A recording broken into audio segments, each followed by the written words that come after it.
دیا باطل کو شک مفتی نجیب اللہ عمر تاجوان دین محمد نجیب اللہ عمر دیا باطل کو شک مفتی نجیب اللہ عمر۔ الرحمن الرحیم۔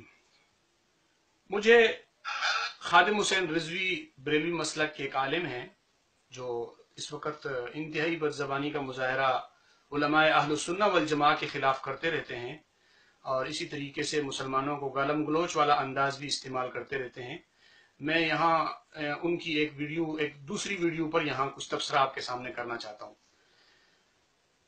میں نے پہلے بھی یہ بات بتائی تھی کہ ان لوگوں نے جس بھی معاملے کا بیڑا اٹھایا نا، اس کا بیڑا غرق ہی کیا ہے۔ جیسے کہ آپ دیکھیں گے، یہاں میں آپ کے سامنے پیش کرتا ہوں ایک چھوٹی سی بات، آپ دیکھ لینا، یہ بات دیکھ کر پھر مجھے بتانا کہ یہ بات اس نے کس بنیاد پر کی ہے اور کیا صحیح کی ہے۔ کیا میں اس پر خاموش ہو جاؤں، کچھ نہ بولوں؟ اگر آپ کہتے ہیں میں کچھ نہ بولوں، آپ کا ایمان اس بات کی اجازت دیتا ہے تو میں نہیں بولتا، لیکن اگر آپ کا ایمان کہتا ہے نا کہ یہ بات غلط ہے تو پھر خدا را آپ کا حق بنتا ہے کہ میری بات کو فرقہ وارانہ روپ میں دیکھنے کے بجائے، میری بات کو فرقہ واریت کی جو ہے وہ فرقہ واریت کی نظر کرنے کے بجائے اس پر تھوڑی دیر بیٹھ کر اکیلے اور تنہائی میں سوچیں۔ کن لوگوں، کن اندیکھی طاقتوں کے اشاروں پر آج جگہ جگہ دھرنا، گالی اور جناب بہت کچھ کیا جا رہا ہے، وہ ہم سب دیکھ رہے ہیں۔ آپس میں ایک دوسرے تک کو گالیاں دی جاتی ہیں، اپنے مسلک کے لوگوں کو نہیں چھوڑا جاتا ان کی طرف سے۔ تو پھر آخر یہ لوگ کس بنیاد پر کہہ رہے ہیں کہ ہم دین کی خدمت کر رہے ہیں؟ انہوں نے دین کا کیسے بیڑا غرق کیا ہے، میں ایک اور ویڈیو آپ کو دکھانا چاہتا ہوں۔ پچھلے دنوں وزیر قانون جناب رانا ثناء اللہ نے ایک غلط بات کی جس کی پورے علماء نے مذمت کی، تمام مسلمانوں نے مذمت کی، کہ جب اس نے قادیانیت کے حق میں ایک بہت ہی نرم رویہ اپنایا تو تمام مسلمانوں نے اس کی مذمت کی۔ لیکن اس کی مذمت کا مطلب کیا بنتا ہے کہ ہم یہ والی بات کریں جو اب میں آپ کے سامنے خادم حسین رضوی کی پیش کر رہا ہوں۔ بات کو ذرا غور سے سننا تاکہ بعد میں یہ نہ ہو کہ آپ کہیں کہ مفہوم کچھ اور تھا۔ یہ دیکھ لیں، میں آپ کو ایک ویڈیو دکھانا چاہتا ہوں۔ ختم نبوت سمجھ نہیں آیا، اگر اس کو سمجھ نہیں آیا تو وہ آ کر ہم سے سمجھے یا پاکستان کی جان چھوڑ دے۔ بس ایک ہی علاج ہے کہ بہتی ایک مچھ نو بندہ ایک طرف نپے، دوسری مچھ نو تو انجن بمیریاں دے۔ جدو انہوں سمجھ آ جائے مسئلہ ختم نبوت تو پھر انہوں گٹر بند کر۔ اس بات کو آپ نے ذرا غور سے سنا کہ یہ کیا کہنا چاہ رہے ہیں؟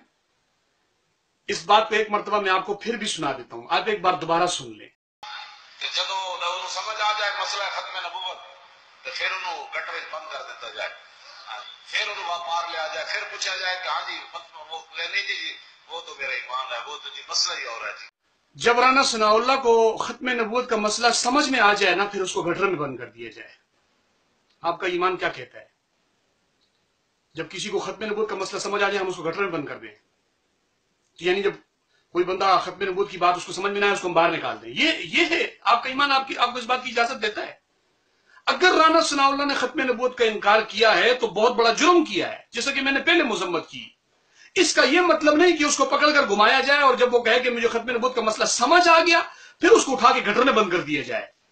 یعنی اس کا مطلب ہے کہ تم لوگ گٹر میں بند کرنے کے لائق نہیں ہو، اس لیے کہ تمہیں ختم نبوت کا مسئلہ سمجھ میں نہیں آیا۔ میں نے کہا نا، ایمان اور دین کے جس مسئلے کو لے کر تم اٹھو گے نا، اس کا بیڑا غرق کر کے چھوڑو گے۔ تم نے جیسے کیا ہوا ہے، آئندہ تم سے یہی امید ہے۔ یہ لیڈر تم لوگوں کو ملے ہیں، جو لیڈر تمہارا کیا حشر کریں گے آگے چل کر دیکھیے۔ ابھی ابتدائی عشق خیر ہوتا ہے کہ آگے دیکھیے ہوتا ہے کہ آپ آگے دیکھیں تو صحیح ذرا۔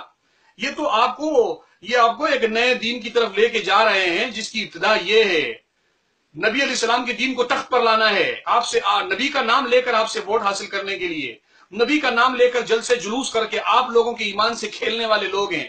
اگر رسول اللہ صلی اللہ علیہ وسلم کی دین کے یہ سچے محافظ ہوتے تو کبھی یہ بات نہ کرتے کہ جس کو نبی کے ختم نبوت کا مسئلہ سمجھ میں آ جائے اس کو گٹر میں بند کر دو۔